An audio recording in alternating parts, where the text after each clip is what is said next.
Assalamualaikum warahmatullahi wabarakatuh.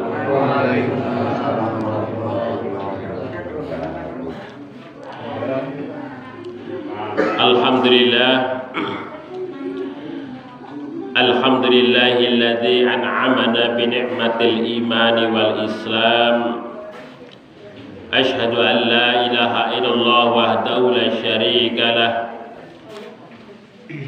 Allahumma salli wa sallim wa barik ala Muhammad wa ala alihi wa ashabihi wa man tabi'ahum bi ihsani ila yaumiddin, amma ba'd.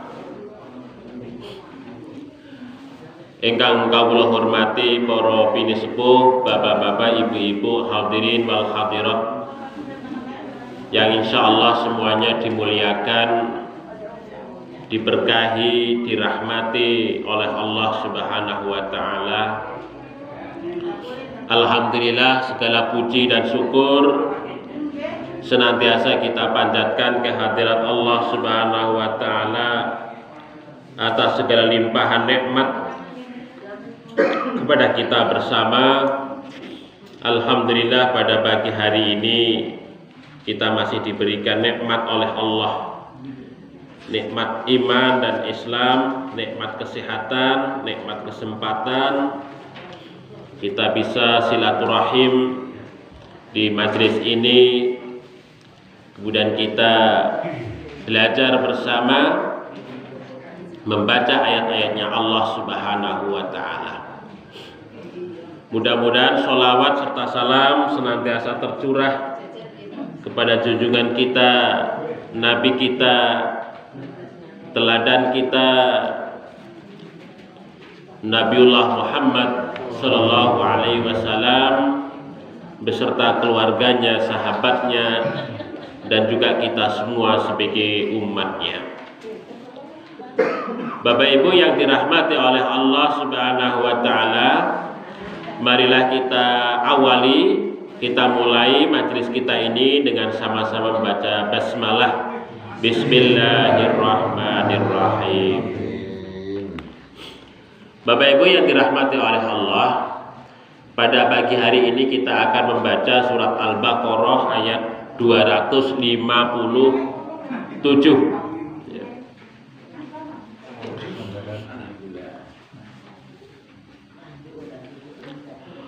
A'udzu billahi minasy syaithanir rajim. A'udzu billahi minasy syaithanir rajim. Bismillahirrahmanirrahim.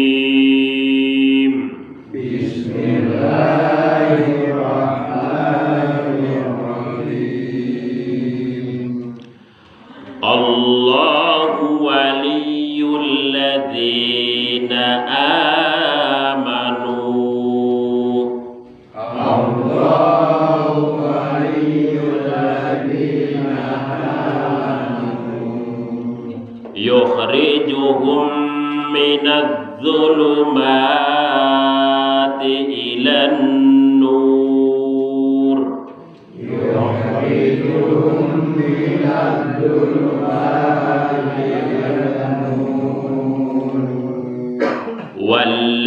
walladzina kafaru awliya'uhumut taghut.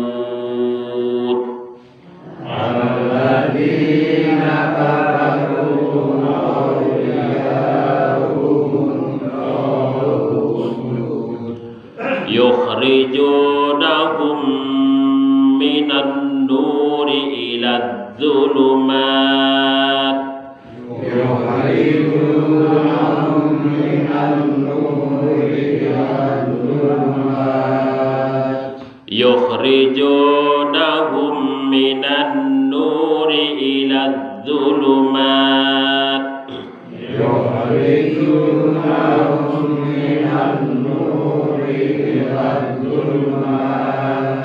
ulaika ashabun nar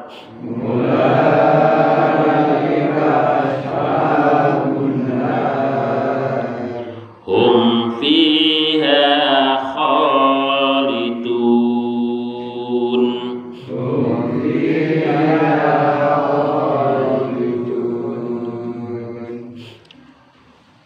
Allah, yaitu Allah, waliyu adalah penolong, alladzina amanu, orang-orang yang beriman, yukhrijuhum, yang mana Allah subhanahu wa ta'ala itu mengeluarkan hum, mereka itu orang-orang beriman, minadz zulumati, dari kegelapan, dari kekufuran, ilan nuri, kepada cahaya, kepada hidayah, kepada syariat Islam.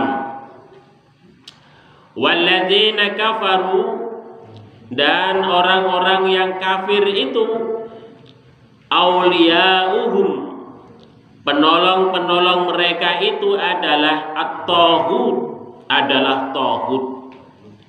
Yukhrijunahum, yang mana taghut itu, yukhrijunahum, mengeluarkan mereka itu orang-orang kafir, minan nuri, dari cahaya, dari hidayah, dari syariatnya Allah subhanahu wa ta'ala, ila dzulumat, kepada kegelapan, kepada kekufuran, kepada kezaliman, kepada syahwat syaitaniyah. Ulaika, mereka itu adalah ashabun nar, penghuni neraka. Hum, dan mereka itu, orang-orang kafir itu, fiha, di dalam neraka itu, khalidun, adalah kekal. Bapak Ibu yang dirahmati oleh Allah subhanahu wa ta'ala, pada kesempatan kali ini kita akan mengkaji tentang yang disebut dengan wali. Wali, siapa itu wali? Ini perlu kita ngerteni, perlu kita mengetahui. Karena kita di Indonesia itu sering mendengar ungkapan wali itu. Ada wali 9, wali songo, ada wali kota, ada wali nikah, wali murid. Terus banyak istilah wali yang digunakan dalam bahasa sehari-hari kita. Nah, di sini Allah Subhanahu wa taala di dalam surat Al-Baqarah ayat 257 menjelaskan Allahu wali. Allah itu juga sebagai wali. Yaitu siapa? Walinya orang-orang yang beriman. Nah, ini kalau kita merujuk kepada tafsir Imam At-Tabari, beliau menyatakan qala Abu Ja'far, yakni ketika beliau menafsirkan, yakni ta'ala dzikrahu biqauli ta'ala Allahu waliyul ladzina amanu ay nasiruhum wa dhahiruhum. Nasiruhum wa dhahiruhum, wali di sini menurut Imam Abu Ja'far, yaitu Imam At-Tabari, adalah nasiruhum wa dhahiruhum. Maksudnya adalah Allah itu menolong, memberikan bantuan. Ya, wali, Allah sebagai wali, maksudnya Allah sebagai penolong, memberikan bantuan kepada orang-orang yang beriman. Begitu. Memang kalau kita lihat secara bahasa, Bapak Ibu sekalian, ingkang maknanipun wali menika asalipun dari kata al-wala. Ya, dari kata wala yali. yang maknanipun adalah dua perkara atau lebih yang sampai, dua perkara atau lebih sampai, yang kemudian diantara keduanya menika tidak ada hijab, ya, tidak ada penghalang, sampainya dua perkara atau lebih yang mana keduanya tidak ada hijab, sehingga kemudian apa? Ya dekat. Itu secara bahasa ngoten niku. Jadi yali wala yali maknanya pun dekat, sehingga kemudian Imam Ar-Raghib Al-Asfahani dalam kitabnya Mufradat Al-Fadhil Quran maka merujuk kepada pengertian ini bahwa yang namanya wali atau wala itu adalah dimaknai ataupun digunakan dalam rangka untuk menyebut al-qarbu, dekat. Dekat, gitu. Ini menurut Imam Ar-Raghib Al-Asfahani. Kemudian juga kata wali itu juga berasal dari kata al-walayah. Al-walayah yang maknanya pun adalah al-qudrah, kemampuan. Jadi memiliki kemampuan. Orang itu diberikan otoritas wali, ini kalau menyangkut orang, karena dia memiliki kemampuan. Allah Subhanahu wa ta'ala itu sebagai walinya orang-orang yang beriman karena Allah itu adalah Al-Qadir. Al-Qadir, Maha kuasa, ya, kepada kita semua, ya, kepada seluruh makhluk yang ada di alam semesta itu. Nah, kemudian juga kekuasaan. Al-walayah itu maknanya pun juga kekuasaan. Ya, kekuasaan. Artinya adalah kewenangan ataupun otoritas yang diberikan kepada seseorang, sehingga dia memiliki kewenangan ataupun kekuasaan terhadap segala sesuatu. Sehingga kemudian Bapak Ibu sekalian dengan istilah itu, ya, dengan kewenangan, dengan kekuasaan, dengan kemampuan itu sering wali dikaitkan umpamanya dalam kaitannya tadi, umpamanya seorang pemimpin itu sebagai waliul amri. Sebagai waliul amri. Karena apa? Karena seorang pemimpin itu memiliki kekuasaan. Ya, memiliki kekuasaan, memiliki kewenangan, sekaligus memiliki kemampuan terhadap perkara yang diurusnya itu tadi, maka disebut dengan waliul amri. Ya.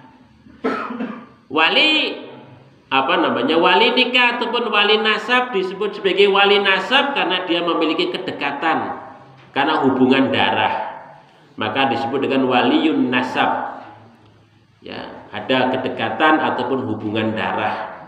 Seorang ayah menjadi wali untuk putrinya karena dia memiliki hubungan darah, kedekatan, dan juga kecintaan.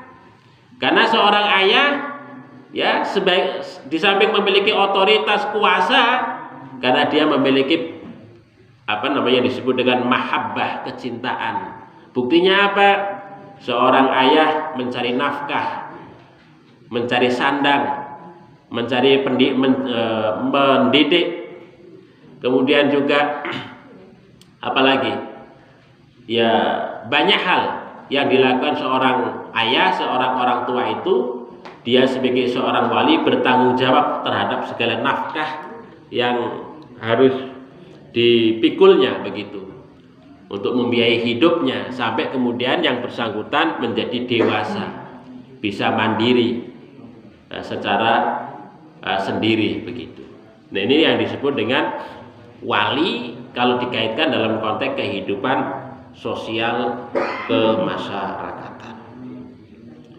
Kemudian juga Bapak Ibu sekalian, kalau kita kaji tentang istilah wali ini, para ulama juga sering mengontraskan. Para ulama mereka mengontraskan, maksudnya mengontraskan itu melawankan kata wali itu dengan kata lawannya. kata lawannya, antonimnya kalau dalam bahasa Indonesia. Yaitu al-wali dilawankan dengan al-adu. Umpamanya kalau saya baca di dalam syarah Arba'in An-Nawawiyah, Al-Wafi fi Syarhil Arba'in An-Nawawiyah, karya Imam Al-Mustafa Birra, beliau menyatakan al-wali didul adu. Wali menika lawanipun nggih menika al-adu, yang artinya musuh atau al-adawah ataupun permusuhan. Begitu. Mengapa wali itu dilawankan dengan kata al-adu? Karena menurut beliau al-aslul walayati, dasar perwalian itu adalah al-qarbu wal mahabbah, ya. Al-qurbah wal mahabbah. Jadi wali menika dasaripun adalah karena faktor kedekatan dan karena faktor kecintaan. Jadi orang menjadi wali kita karena dia dekat dengan kita dan dia cinta kepada diri kita. Begitu. Oleh sebab itu gak mungkin seseorang itu akan menjadi wali seseorang yang lain kalau dia jauh, tidak memiliki hubungan, dan kemudian tidak memiliki ikatan ataupun cinta. Nah, begitu. Oleh sebab itu maka yang disebut dengan wali nasab, wali nikah itu ya yang pertama ayah, orang tua kandung. Itu menjadi wali yang utama. Baru kalau tidak ada baru yang lainnya, baru digantikan dengan kakek ataupun paman dan lain sebagainya. Begitu. Itu karena apa? Karena kedekatan darah, hubungan darah, dan karena faktor kecintaan, nah, orang tua kepada anak-anaknya.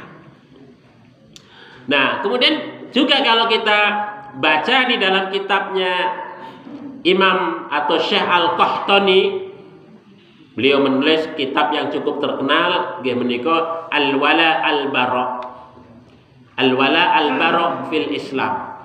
Beliau melawankan kata wali dengan kata al-bari ataupun al-bara'.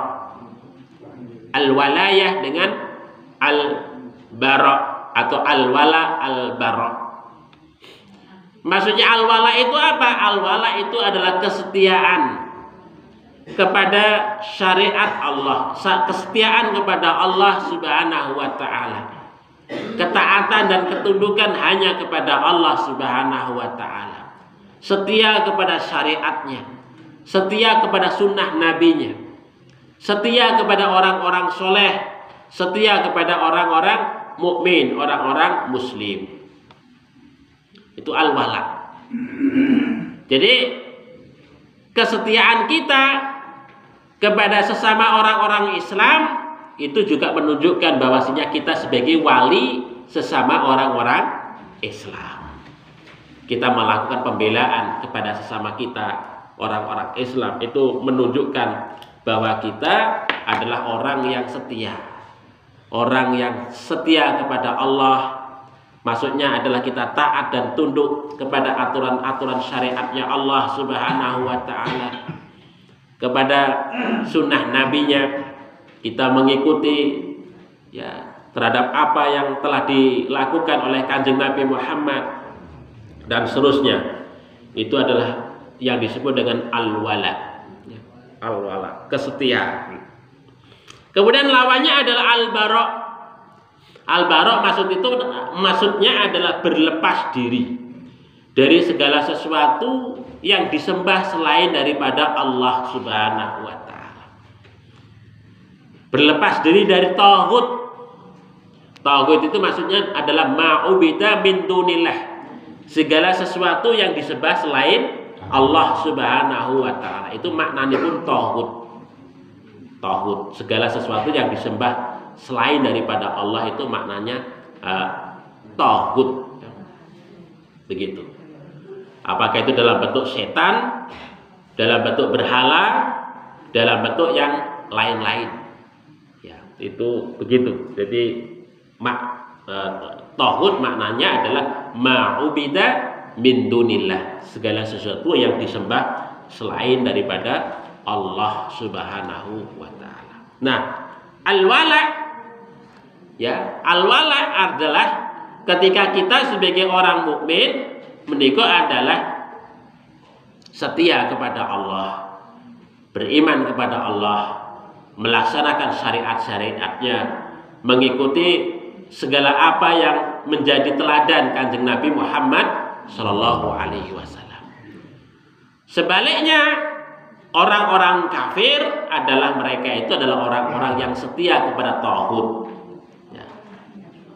Makanya Allah Subhanahu wa taala menyatakan di dalam surat Al-Baqarah di ayat sebelumnya itu kan, may yu'min la ikraha fiddin qad tabayyana rusdu minal ghayy faman yakfur bi taghuti wa yu'min billahi faqad istamsaka bil urwatil wusqa. Jadi faman yakfur bi taghut, barang siapa yang kufur mengingkari taghut, maksudnya segala sesuatu yang disembah selain daripada Allah Subhanahu wa taala. Kemudian dibarengi wa yu'min billah, dia beriman kepada Allah Subhanahu wa taala. Faqad istamsaka bil urwatil wusqa, maka sungguh dia telah berpegang teguh dengan tali yang sangat kokoh. Bil urwatil wusqa. Nah, begitu. Jadi orang yang beriman kepada Allah Subhanahu wa taala itu disebut sebagai orang yang berpegang teguh dengan tali Allah Subhanahu wa taala. Nah, begitu. Karena apa? Karena dengan syariatnya Allah Subhanahu wa taala itulah bahwa kita menunjukkan kesetiaannya. Dan karena kesetiaan kita kepada syariatnya Allah Subhanahu wa taala, maka Allah itu kemudian waliyul ladzina amanu, menjadi walinya orang-orang yang beriman, menjadi wali untuk kita semua. Allah menjadi penolong bagi kita semua. Ya. Begitu Bapak Ibu sekalian yang dirahmati oleh Allah Subhanahu wa taala. Oleh sebab itu bahwa dari definisi yang diungkapkan oleh para ulama menika, yang disebut dengan wali menika adalah orang yang setia kepada Allah dan Rasul-Nya dengan banyak melakukan pendekatan, mendekatkan diri dengan cara mendekatkan diri kepadanya dengan cara cinta kepada Allah dan Rasul-Nya. Itu kalau kita disebut sebagai wali, waliullah, walinya Allah Subhanahu wa taala. Artinya adalah kita adalah orang-orang yang berhak untuk mendapatkan pertolongan Allah Subhanahu wa taala. Karena kita telah setia dan kita menolong agamanya Allah Subhanahu wa taala. Bapak Ibu yang dirahmati oleh Allah Subhanahu wa taala. Makanya kalau kita lihat di dalam berbagai ayat Al-Qur'an Bapak Ibu sekalian, yang disebut dengan wali itu memang banyak ragamnya. Nggih. Kalau kita kaitkan dalam konteks keagamaan itu nggih wonten yang disebut dengan waliullah, ada yang disebut dengan wali syaitan. Nggih. Waliullah dan wali syaitan. Kalau dalam konteks duniawi, ya, dalam konteks duniawi yaitu ada wali dalam pengertian pemerintahan, wali dalam pengertian hubungan keluarga dan seterusnya. Begitu. Ya, dalam kaitannya umpamanya dalam konteks pemerintahan itu seorang seorang pemimpin disebut dengan waliul amri. Orang yang mengurusi urusan kaum muslimin. Karena dia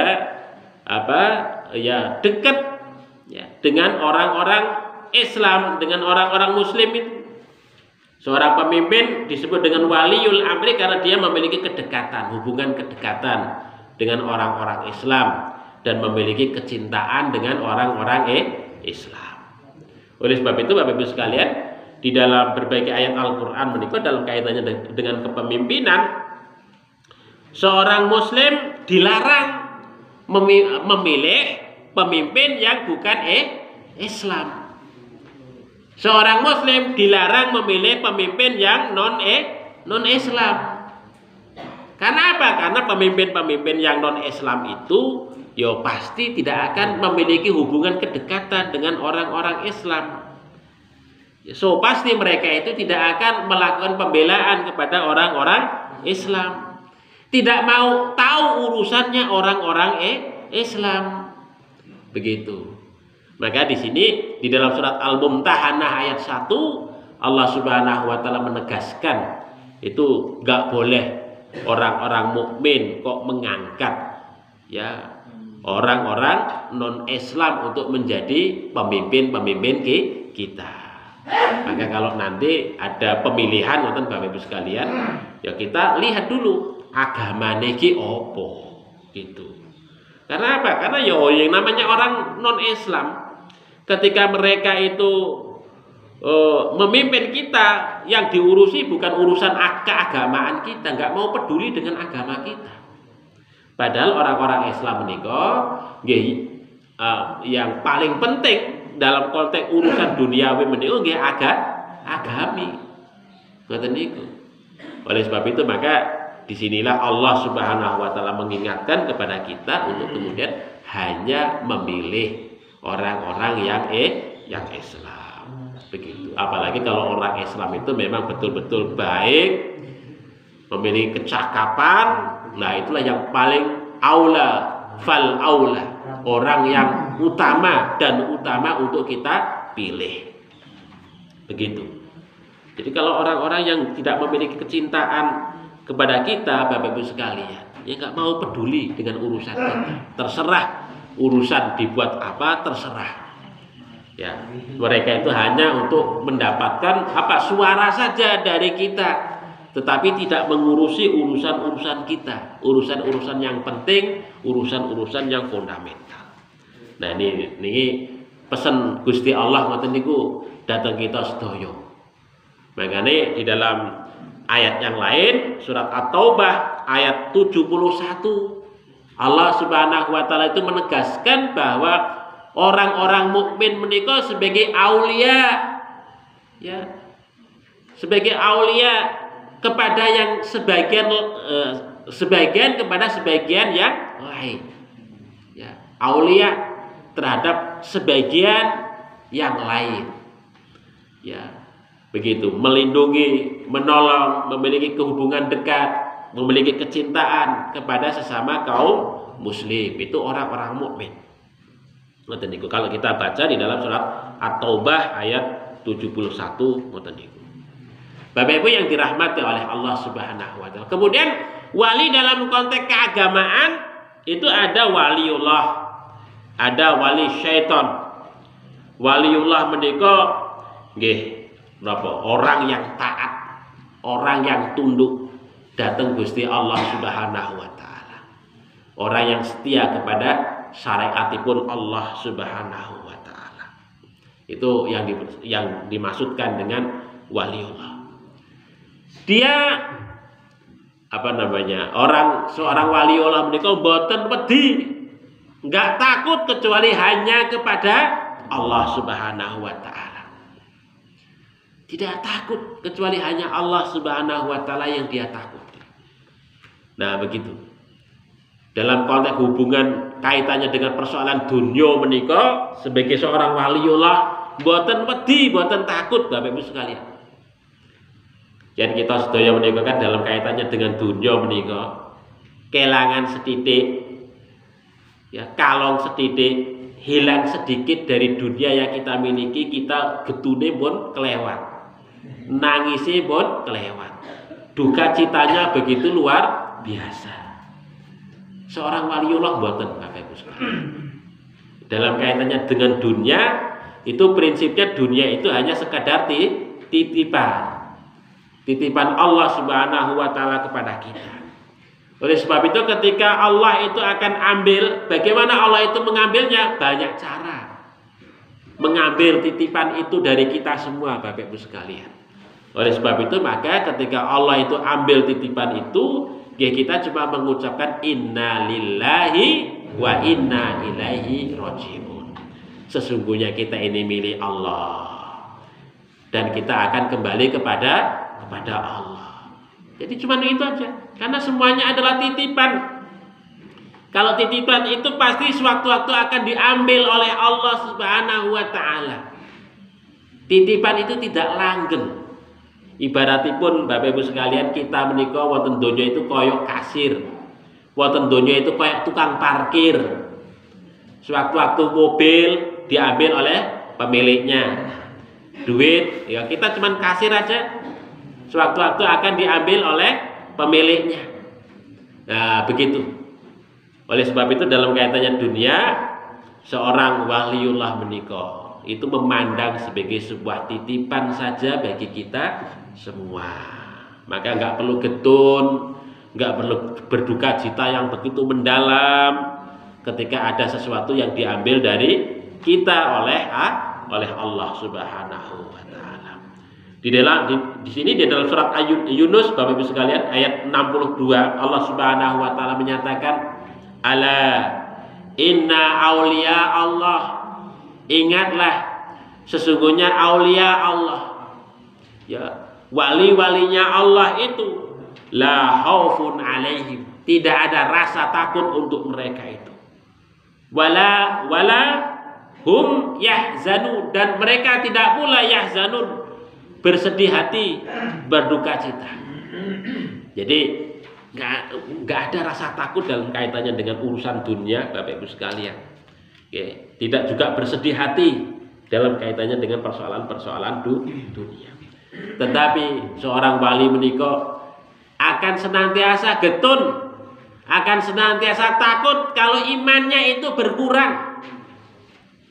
Dia akan merasa rugi kalau dia itu ketinggalan melaksanakan satu syariat.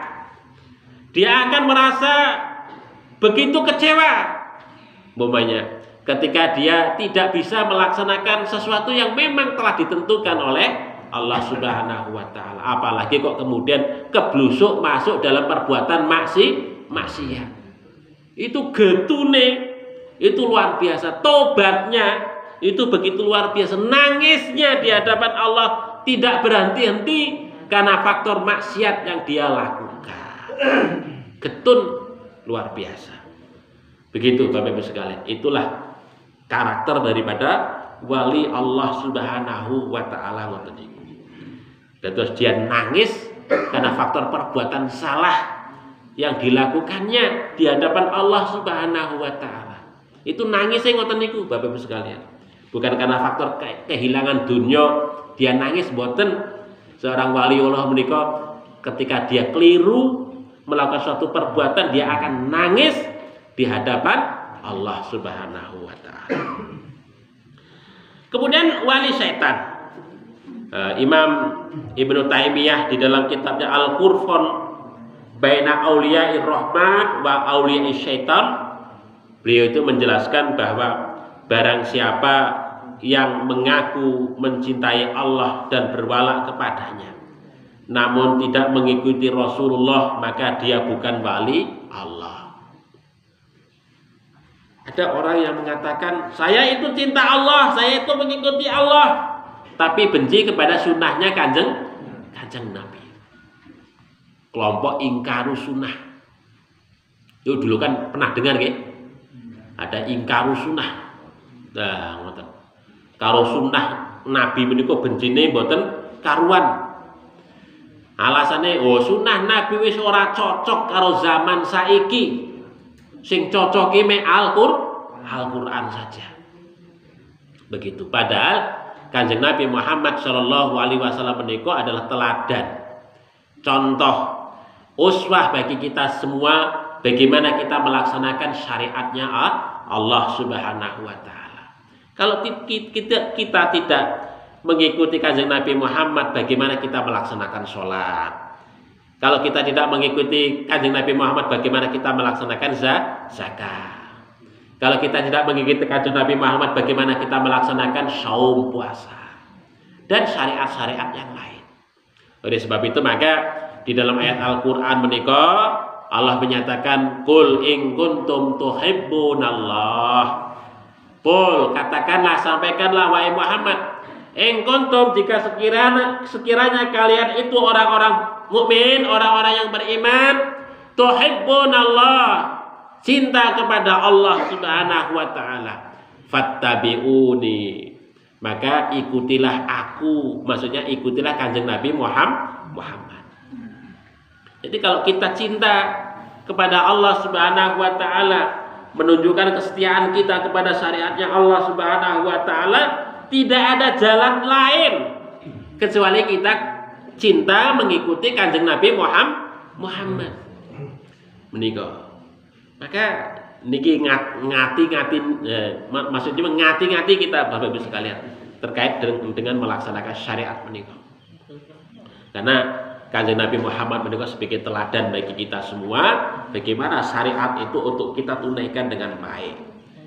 Maka ya kita membaca hadisnya, kita baca kitab fikih, ya, sehingga kemudian kita memahami tentang hakikat syariatipun Allah Subhanahu wa taala itu. Kalau tidak, maka akan berbahaya. Ya, ketika kita keliru melaksanakan akan berbahaya. Menurut kita betul, ternyata keliru, tidak dikehendaki oleh syariat. Begitu. Ya, niku. Terus caranipun ngoten niku. Ya. Jadi kalau kita hanya sekedar ngomong kita mencintai Allah, kita berwala kepadanya, kok kita tidak mengikuti sunnahipun Kanjeng Nabi, tidak mengikuti Rasul sallallahu alaihi wasallam, itu tandanipun nggih kita mboten cinta kalih Allah. Kita tidak berwali kepada Allah Subhanahu wa taala. Tetapi malah justru kita mengikuti hawa nafsu kita. Kita berwali kepada syaitan yang itu akan menggelincirkan kita, memasukkan kita ke dalam nerakanya Allah Subhanahu wa taala. Bapak Ibu yang dirahmati oleh Allah Subhanahu wa taala, kemudian ciri daripada wali syaitan itu adalah yang pertama menurut Syekh Imam Ibnu Taimiyah adalah yang pertama berjuang bukan di jalan Allah tetapi di jalan tauhid. Ya, berjuang membela, itu yang dibela itu bukan Allah dan Rasulnya, yang dibela bukan agamanya Allah, bukan agamanya Rasulnya, tetapi yang lainnya. Lebih gitu ya. Terus itu bedane ngoten niku Bapak Ibu sekalian. Nah, ini sangat jelas ini umpamanya di dalam surat napa niku, surat An-Nisa ayat 76 niku.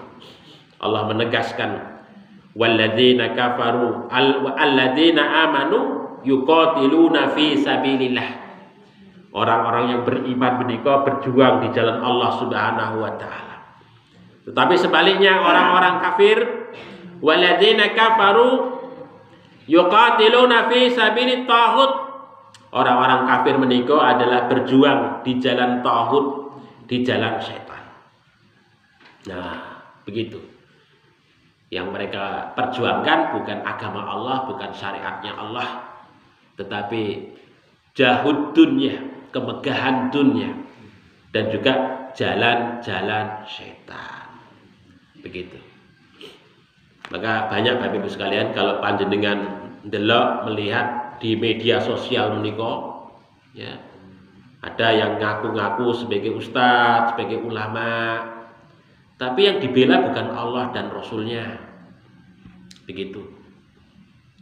Yang dibela mati-matian itu justru kebalikannya.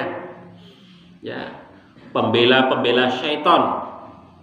Ya, pembela-pembela ya kekufuran. Itu banyak begitu yang terjadi. Nah, inilah dunia Bapak Ibu sekalian, kebolak-balik menika.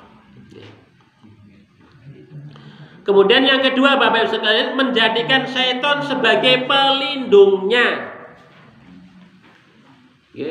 Menjadikan syaitan sebagai pelindungnya. Dia tidak lagi berlindung kepada Allah Subhanahu wa taala, minta perlindungan kepada Allah Subhanahu wa taala, tetapi minta perlindungan kepada syaitan. Begitu Bapak Ibu sekalian. Jadi berlindungnya itu bukan kepada Allah, tetapi berlindungnya itu adalah kepada syaitan. Dia takutnya kepada syaitan, bukan takut kepada Allah Subhanahu wa taala. Dia takut kepada khurafat, senang kepada jimat, tetapi mboten takut kali syariatipun Gusti Allah. Ngoten Bapak Ibu sekalian. Jadi makanya kita harus hati-hati. Ya sebagai contoh ngeten Bapak Ibu sekalian.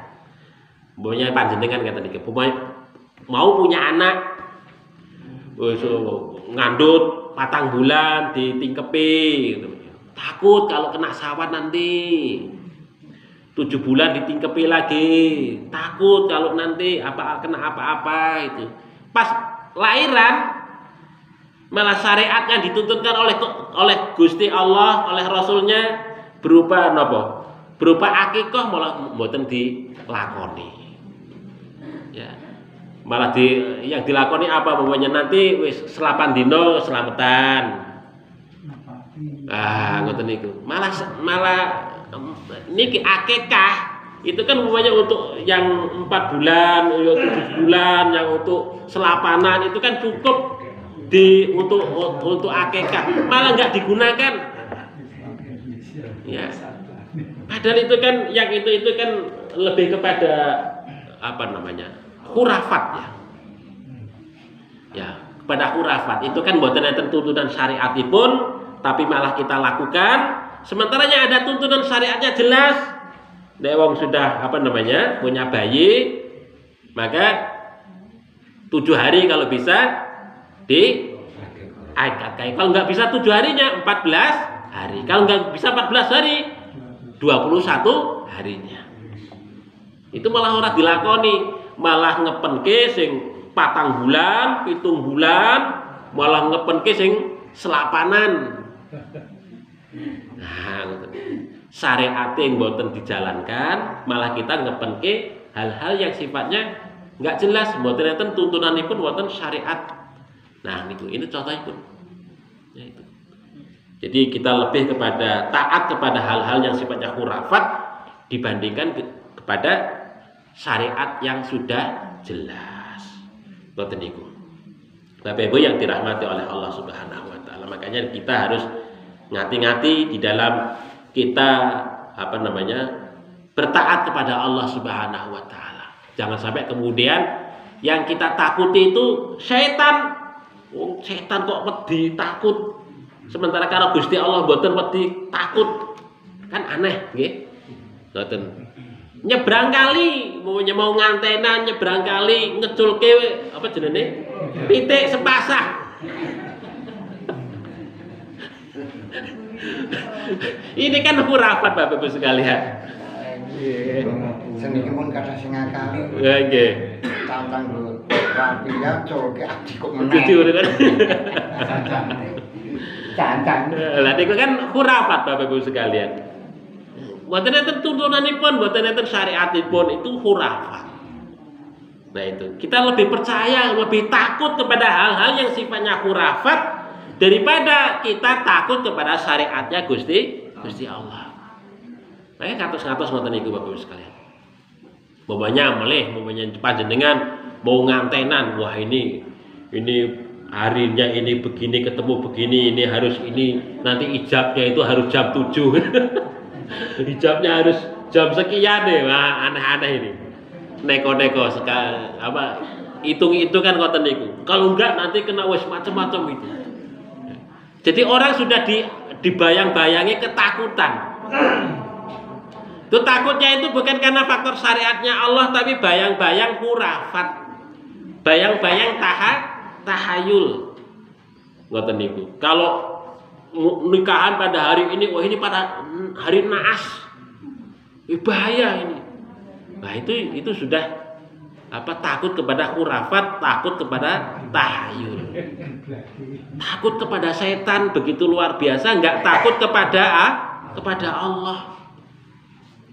Ngatos-ngatos nih Bapak Ibu sekalian. Oke. Nah, terus kita ya kalau kepingin ya diwaleni kalau Gusti Allah Subhanahu wa taala, maka kita pilih syariatipun Allah Subhanahu wa taala. Kita tidak takut dalam kaitannya dengan urusan dunia ini, kita hanya takut dengan Allah Subhanahu wa taala. Ngoten niku Bapak Ibu sekalian. Ya prinsip setan itu kan menakut-nakuti kita Bapak Ibu sekalian. Ini innama dzalikumus syaiton yukhawwifu awliya'ahu. Sing jenengane setan itu menakut-nakuti kita. Membikin kita khawatir. Wah, kalau nggak pasang sesajen nanti begini. Kalau tidak pasang begini nanti begini. Itu setan membisikkan kepada kita, menakut-nakuti kita. Yang aturan yang namanya apa namanya? Sini walimah. Walimah kan kebahagiaan, gitu. Untuk memberitahukan tentang kebahagiaan kita, malah kita dihantui rasa takut, kita aneh. Walimah itu adalah membahagiakan kita bersama keluarga, makanya nggak perlu takut. Oke. Ketika kita mentaati, ya taat kepada Allah Subhanahu wa taala dan Rasulnya dalam rangka untuk menjalankan walimah, ya sudah dijalankan itu. Tidak perlu kemudian takut ini, takut itu, takut ini, takut itu, dan sebagainya dan seterusnya itu tadi. Sehingga kemudian kita malah terjebak kepada aturan setan, tidak kemudian kita mentaati Allah dan Rasulnya. Ini memang cara setan itu menakut-nakuti kepada kita semua supaya kita jauh dari Allah Subhanahu wa taala, Bapak Ibu sekalian. Takut kepada tempat-tempat keramat. Ya supaya apa? Supaya kita jauh dari Allah. Akhirnya apa? Menyembah-nyembah tempat keramat. Kita takut apa begitu ya. Sehingga apa? Kita tidak kemudian bertawud minta perlindungan kepada Allah Subhanahu wa taala, tetapi kita justru mendekati tempat-tempat yang kita takut itu, malah menyembah-nyembah tempat yang kita takuti.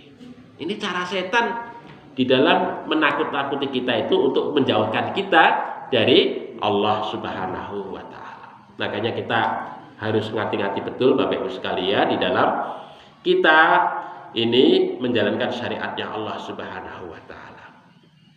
Bapak Ibu yang dirahmati oleh Allah Subhanahu wa taala.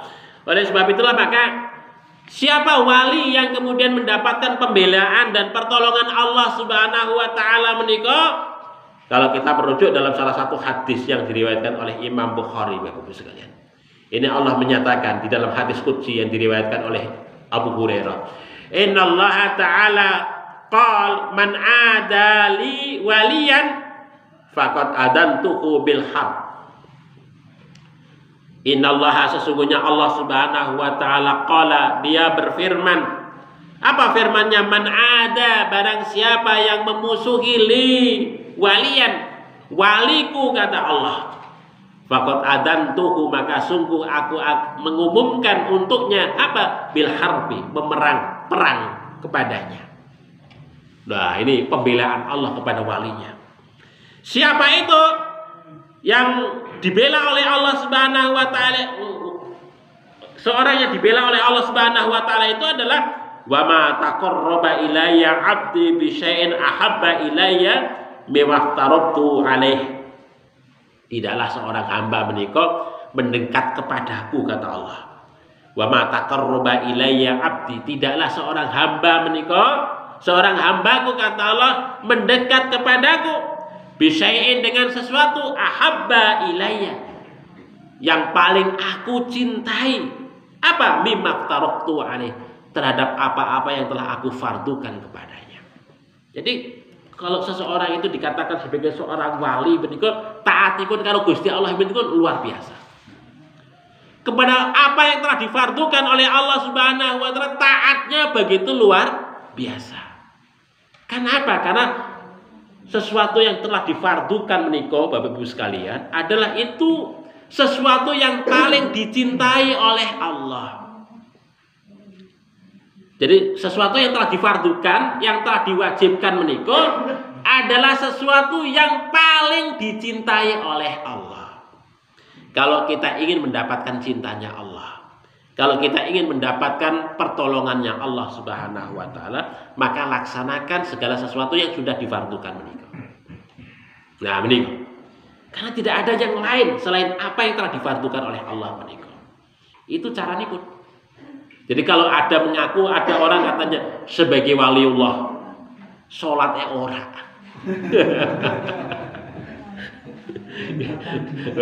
Berarti niku wali syaitan niku Bapak sekalian. Nggih. Wali. Jadi seorang wali menika ngeten iki. Ini ngendikanipun Allah Subhanahu wa taala ngoten niku. Jadi tidak ada seorang hamba pun yang akan mendekat kepadaku dengan sesuatu yang paling aku cintai, kecuali apa yang telah aku fardukan kepadanya. Sholat 5 waktu dijalankan dengan baik, puasa Ramadan dijalankan dengan baik, zakat dijalankan dengan baik. Ya fardu-fardu ini loh. Ini adalah sesuatu yang paling dicintai oleh Allah Subhanahu. Tidak ada sesuatu yang paling dicintai oleh Allah selain daripada itu. Kemudian yang kedua, Bapak Ibu sekalian. Ya, yang kedua. Ngendikanipun Allah menika. Apa? Wa ma yazalu 'abdi, dan hambaku itu senantiasa yataqarrabu ilayya, mendekatkan diri kepadaku. Apa? Binawafili, dengan ibadah-ibadah nawafil. Ibadah-ibadah sunnah. Ibadah-ibadah yang disenangi juga oleh Allah dan Rasulnya. Hatta uhibbahu, kata Allah, sampai aku mencintainya. Ibadah-ibadah sunnah. Maksudnya ibadah-ibadah sunnah menika napa Bapak Ibu sekalian?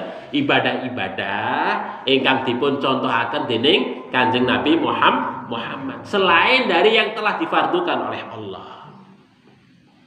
Menika itu namanya ibadah-ibadah sunnah menika. Nggih. Jadi dua hal menika kuncinya cuma dua hal ini, ibadah fardu, ibadah sunnah. Itu dijalankan dengan baik oleh kita semua Bapak Ibu sekalian, itu sudah menunjukkan kita semua adalah berwala kepada Allah Subhanahu wa taala. Dan kita layak ya mendapatkan pertolongan, mendapatkan nusrah ya dari Allah Subhanahu wa taala. Ngoten niku Bapak Ibu sekalian. Jadi kita sebagai orang mukmin ngoten niku melaksanakan kewajiban yang sepindah kanthi sae. Kewajiban ingkang kanthi sae menika napa? Terpenuhi syarat dan rukunnya. Itu secara formal syariatipun ngoten niku. Syarat dan rukunnya. Kemudian yang kedua, menemukan hakikat daripada ibadah menika. Dalam kita menjalankan ibadah, kanthi dibarengi dengan ihsan, kanthi dibarengi dengan khusyuk, khudu, tawadhu maring Gusti Allah. Nah, kalau kita ngoten niku, insyaallah kita akan mendapatkan ihsan di dalam ibadah. Ihsan menika napa? Ya, yang dalam hadis disebut Umar ibn al-Khattab menika dan disebutkan anta budallaha ka'annaka tara fa illam takun tara fa innahu yara. Ya, yang namanya ihsan di dalam ibadah menika, ketika kita itu melaksanakan ibadah menika, nggih, seolah-olah kita itu melihat betul Allah menika. Melihat betul Allah menika. Tapi jangan dibayang-bayangkan nggih Bapak Ibu sekalian. Allah iki kaya apa mboten, maksudnya ngoten ngerti. Seolah-olah Allah itu menyatu lah ibaratnya. Melingkupi, mengayomi, melindungi diri kita menika. Ya. Itulah orang yang disebut dengan ihsan di dalam beribadah, dan itu hanya bisa dilakukan ketika kita itu menjalani ibadah itu dengan khusyuk, dengan tadarru, dengan khudu, betul-betul ikhlas, ya, ikhlas karena Allah Subhanahu wa taala. Nah, itu perlu berlatih secara terus-menerus Bapak Ibu sekalian. Yang namanya takarrub. Allah itu kan menyebut takarrub ya. Takarrub itu usaha yang senantiasa terus-menerus kontinu. Berbeda dengan kurba. Kurba itu dekat. Tapi kalau takarrub, usaha untuk mendekat secara terus-menerus. Nah, ketika kita ibadah, sholat menikah, cara pun untuk dekat kepada Allah kan instrumennya sholat. Tapi cara yang kita lakukan ya dengan khusyuk, dengan macam-macam menikah, okay? Supaya kita merasa dekat dengan Allah Subhanahu wa Ta'ala. Itu caranya pun ngoten iki. Jadi usaha yang secara kontinum, usaha yang secara terus-menerus yang kita lakukan untuk kita merasa dekat dengan Allah Subhanahu wa Ta'ala. Itu caranya pun ngoten niku. Baik kita itu dalam melaksanakan kewajiban ataupun di dalam kita melaksanakan ibadah-ibadah sunnah yang lain. Ngoten Bapak Ibu sekalian. Terus kalau kita sudah senang, sudah cinta dengan kewajiban, jenengane waliullah menika Bapak Ibu sekalian, sing jenengane kewajiban niku tidak dirasa sebagai sebuah kewajiban. Enggak kroso sebagai sebuah kewajiban. Karena apa? Karena itu merupakan suatu kebutuhan. Ibaratipun panjenengan itu makan tiap hari, minum tiap hari, itu sebagai sebuah kebutuhan. Ngoten niku merasakan kewajiban saking Gusti Allah ngoten niku. Kita diwajibkan sholat itu bukan sebagai sebuah beban, sebagai sebuah kewajiban yang ketoke kok abot mboten. Karena itu merupakan sebuah kebutuhan. Kalau Kanjeng Nabi Muhammad Shallallahu Alaihi Wasallam dibebani sholat sebagai sebuah kewajiban, mungkin Nabi nggak melaksanakan sholat, Bapak Ibu sekalian. Ya. Tetapi Nabi menika orang yang sudah dijamin masuk surga melaksanakan sholat itu karena faktor kebutuhan. Walaupun dia sudah masuk surga loh, dijamin masuk surga, kok masih tetap melaksanakan sholat? Karena dia merasa kebutuhan, butuh dekat dengan Allah, butuh mendapatkan cintanya Allah Subhanahu wa Ta'ala. Ngoten niku. Karena faktor kebutuhan. Makanya kalau kita merasa bahwasanya ingin mendapatkan kecintaan di dalam beribadah, nggih ngoten niku caranipun Bapak Ibu. Kita melaksanakan menika karena faktor kita butuh. Sebagai seorang hamba kita butuh dekat, parek datang Gusti Allah. Karena kedekatan itu akan menumbuhkan rasa cinta, kecintaan Allah, kecintaan kita kepada Allah Subhanahu wa Ta'ala. Ini maka perlu kita lakukan secara terus-menerus. Ngoten niku Bapak Ibu sekalian yang dirahmati oleh Allah Subhanahu wa Ta'ala. Makanya di dalam hadis menika yang kemudian yang kita semua menika menjalankan kewajiban ataupun ibadah-ibadah nafilah menika kanthi cinta, ya, kanthi cinta betul kepada apa yang kita lakukan menika, maka insya Allah dengan ringan Bapak Ibu, sangat ringan dan tidak akan terasa. Ngoten. Tetapi sebaliknya kalau kita itu ya kewajiban itu sebagai sebuah beban, berarti itu belum ada rasa cinta di dalam diri kita dengan syariat Allah. Jenengan melaksanakan zakat sebagai sebuah beban, abot, berarti kita belum cinta dengan syariatnya Allah. Ngoten niku. Jadi ukurannya ngoten niku. Itu bisa kita rasakan sendiri Bapak Ibu sekalian. Nah, ngoten niku. Oleh sebab itu disinilah kita Bapak Ibu sekalian pentingnya untuk terus kita memohon perlindungan kepada Allah Subhanahu wa Ta'ala. Mudah-mudahan iman kita senantiasa dijaga oleh Allah Subhanahu wa Ta'ala. Kita semakin dekat dengan Allah. Kemudian kita dijauhkan dari rasa ragu-ragu di dalam kita menjalankan ibadah, tetapi kita diberikan kemantapan di dalam kita menjalankan syariat ini, sehingga kemudian itulah nanti akan menumbuhkan kecintaan kita kepada Allah dan sekaligus akan kita mendapatkan kecintaan dari Allah Subhanahu wa Ta'ala. Mungkin begitu Bapak Ibu sekalian yang saya sampaikan dalam kesempatan kali ini. Ya, ada kekhilafan mohon maaf, marilah kita tutup majelis ini dengan sama-sama membaca doa kifaratul majelis. Subhanakallahumma rabbana wa bihamdika asyhadu an la ilaha illa anta astaghfiruka wa atubu ilaik. Billahi taufiq wal hidayah. Assalamualaikum warahmatullahi wabarakatuh.